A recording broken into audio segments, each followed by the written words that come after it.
Alright, so this is going to be a bit of a different video. Recently, I've started seeing some of my favorite artists like John Keith and Andy Mineo doing these things called song breakdowns. And it's pretty much where they go into the project where they made the song and just kind of explain what went into making it. I thought I'd do something similar because I make music.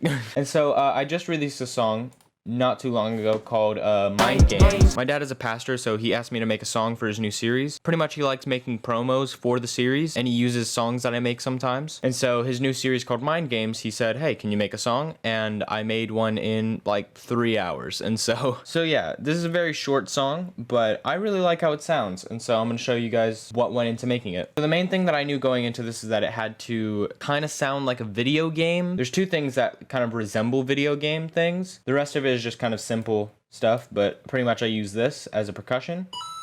Obviously, most people are going to recognize that as the Mario coin sound. And so I use that in the track just as like a in-between thing in the drums. So it goes, and then I pitched it down to add some variety. And then later in the song, you have this part where it's like, where it just goes crazy. Another thing that I wanted to do with the video game idea was that I wanted to make sure that it sounded like glitchy at some points. The only other thing that I had that sounded video gamey was this Bit Crusher vocal.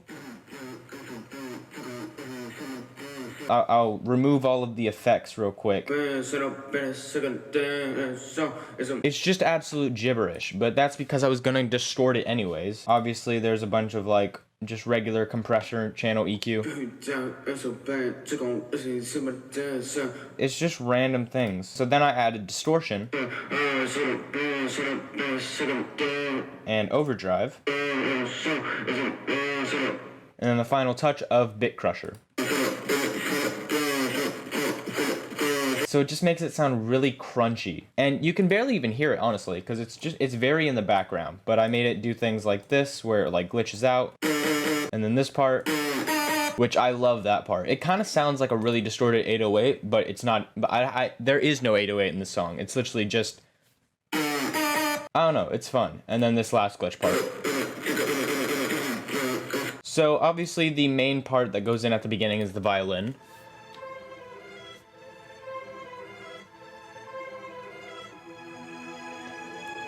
That's the main loop right there. And then I reversed it, so it goes back into itself and it goes like... And then I did like the weird glitch effect thing where... And then I pitched it down for this, for the chorus.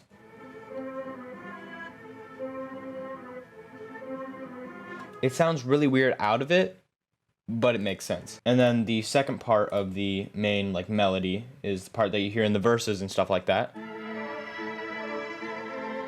Which is another loop that I found, of course. I'm a loop kind of guy. I don't really make melodies because I don't know how to play instruments. So obviously then I also pitched it down. And then I made a glitch thing with it, with everything else. You can barely even notice it, but it just goes along with everything else. Onto the drums. So first we have this kick from, I don't even remember what the pack was called. It's called like Frito or something like that. Like free as in like freedom, free toe. I don't know. Then there's a thing called the Coach Snare, which is also from the Frito kick. I don't even remember what this hi-hat is called. It's literally just randomly does that two-step, and then right at the end it goes da-da-da-da-da-da. And then of course there's the whole beat together, and so I'm gonna play just the instrumental.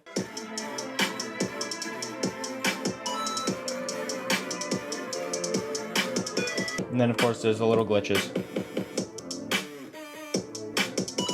So then there's the vocals. Yeah, hey, Phoenix rising from the flames. Boy, I'm about to take aim. Put some respect on his name. Miss me with the mind games. The microphone I use now, as you can see, there's the Blue Yeti, but I have a Shure MB7 right now for like vocals. Effects that I put on it, basic effects, just like de-esser, noise gate, a compressor, EQ, and then there's the ad-libs.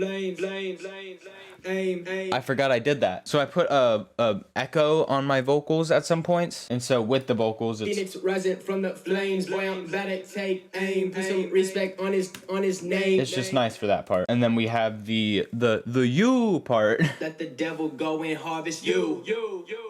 Ghost they be lunching and much.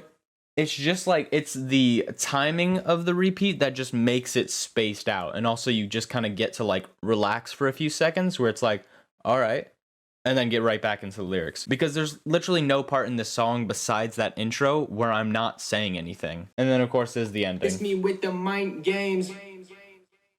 And that's how the song ends. And so that's Mind Games. I hope you enjoyed this video. If you have any suggestions for any other songs you might want me to break down, leave them in the comments. Go stream Mind Games, and go stream my album Act 1 The Original Character, and stream my album, my next album, Act 2, whatever it's gonna be called. I know what it's gonna be called, but I'm not gonna tell you. Don't ask. But go stream my next album when it comes out. I don't know when it's gonna come out. Probably sometime like maybe September, October, November, December. Sometime at the end of the year it's gonna come out, because I'm actually almost done with it. I'm gonna be working on some singles soon that won't be on the next album, but it's gonna be fun. I don't know what the next single is gonna be after this one. We'll find out. Goodbye. Phoenix rising from the flames, boy, I'm about to take aim. Put some respect on his name. Miss me with the mind games. Supersonic speed, I've been breaking out of the chains. Fighting with these enemies, miss me with the mind games.